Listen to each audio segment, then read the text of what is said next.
I've been catfished. One half of football was enough to catfish me. But I've awoken, and I'm going to embrace the dark side. Welcome to my match reaction.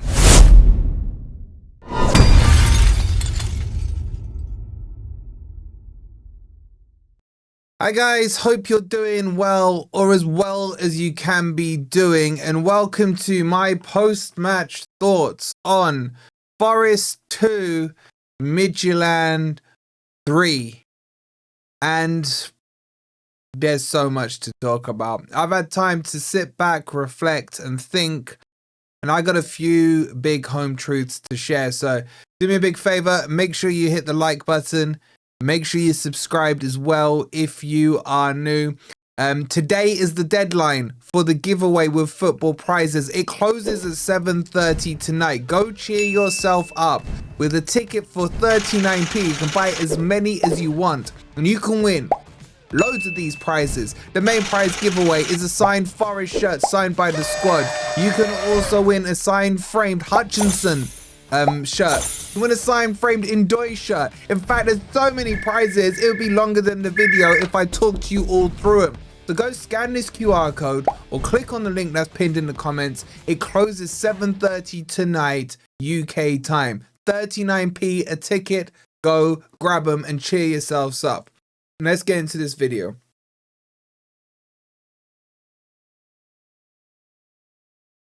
Okay. I'm gonna approach this video not in a kicking off way or anything. I'm gonna try and be as objective and logical as I can be. I feel like I've been fair with the manager. I've taken so much crap, so many cookings from rival fan channels, from everyone that doesn't support Forest. To be honest, from some Forest supporters as well. I'm not gonna lie, man. Like, how can you back this fraud, this clown, and all the other stuff? But I remained consistent in my objectivity towards him. I said that I will give him up to 10 games, a probation period. He needs to show me something. And I saw something in Real Betis. I saw beautiful football for 45 minutes. I saw chance after chance being created. But then you see mistakes. Then you see an own goal against Burnley. Then you see utter dross against Sunderland. And then you see what we saw yesterday. That setup was horrific. The back three, Murillo wasn't fit. Putting Murillo on the pitch for him to get injured 10 minutes later or whatever it was is an absolute red line. Playing a back three when he could have quite simply gone Nico Williams left back, Savona right back, Morato and Milenkovic as a back four. Why not do that? I don't understand some of the decisions. And then I was so shocked. Go watch the player ratings if you haven't seen it. When it came to going through the subs after we'd rated the first 11, I was like, okay, so what's his face? Savona comes on for Murillo. Right, let's see the other subs. And it comes up just saying Chris Wood. And I'm like, where's the other 3 subs? How can you not change the game when you are losing and bring some changes on? Bring on a Bakwa. Bring on, I don't know, even chuck on Ryan Yates. I don't know, do something. Don't do nothing. I criticized Nuno so heavily for doing those kind of things. And I'm not going to let Ange get away with that. And for me to be catfished for one half of football for Real Betis, I've awoken. I've become like Anakin. I'm moving over to the dark side. I'm officially Ange out. I think his time is done. I think this is now on Marinakis to rewrite the correct course of this ship. Everyone makes mistakes. Even I make mistakes. I remember the other day I went to the loo. I forgot to flush the toilet. The missus kicked off at me.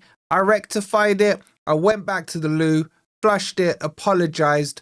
All was forgiven. It is now time for Marinakis to press the flush button. Hold his hands up and say, My bad. My bad, and move on. And I have no problem with people making mistakes. It's how you rectify those mistakes. And when you look at the picture, in a way, we've been quite lucky. Why? Because these defeats have been spread out over competitions, and outside of the League Cup, they're all recoverable. It's not like we haven't won in 6 games in the league, or we haven't won in 6 games in the Europa League. They've been spread out. So a win or two here or there puts you back on course, back where you need to be. It's a quick, easy recovery to do. And I think Ange is a lovely guy. I really do. He's a nice guy and everything. I'm now starting to get pissed off with his post-match interview. The stuff Ant was saying the other day, looking at the floor, humble and all this shit. I don't know, it just triggered me. And when you hear the boos, and when you hear the fans singing Nuno's name, he's a dead man walking. He's a dead man walking. Now, how does this get rectified? It gets rectified quite easily. You sack him, you put an interim manager for the Newcastle game, and then you go and get Marco Silva. It's as simple as that. If you don't want Marco Silva, go and get Iriola from Boring Mouth. Those are the two that step in, and they take that progression. What I said, and you guys know, he wasn't my first choice, right? But I think I've been fair and open and honest about the time I've given him. Now, I wanted a Marco Silva because I thought Marco Silva, like Nuno, like Steve Cooper was here in terms of low block. Nuno was here, counter-attack, kind of mid-block. Marco Silva for me is here, right? He presses well, his teams press well, they're balanced, they can counter-attack and they can do a bit of possession football. That for me was the logical next step in the kind of framework where Forest needed to be. And then if you wanted to get to Angeball, you're probably another 2 managers away from that in terms of the attacking progressive ladder of managers. So this can be rectified so easily. Go get Marco Silva. He's already pissed off at Fulham. Everyone knows that. Iriola, just flash him. Just tell him, our stadium holds about 600 times the amount that little bike shed does down in Bournemouth. And it's done and it's fixed and it's quite simple. Marinakis is going to have to hold the L. He's going to have to pay out whatever the severance package is on Ange's thing. It's within 30 days. Maybe it's like an Amazon thing where you can return to sender, you get a full refund because, you can tick the box that says defected. So that could be an option for Marinakis as well. And everyone ends up, not losing out on any money.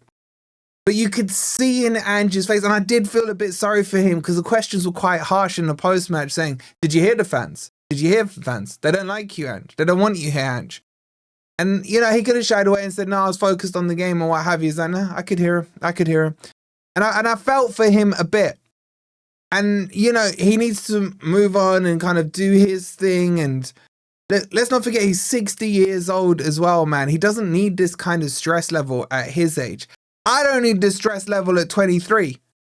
It's getting too much. That 6-minute period in the first half was so freaking... I was ready. I had the phone on speed dial to 999, man. They score, we score. All right, let's calm down. No. Let's go and concede another dead ball and give them another goal. It's like, it's too crazy. It's too crazy. Like, if you're watching that as a non-Forest fan, it's probably damn exciting to watch. But not through my kind of lenses or your guys' kind of lenses. It's too much, man. Chill. This defense that looks a shadow of the defense it was last season. That solid, compact shape. Murillo, Milenkovic, Einar, Nico Williams, Sells. What's happened to Sells since Ange has come in? He can't save anything, man. And yes, I know Douglas Luiz isn't fit yet. That's not Ange's fault, whatever. But you got to deal the hand you got.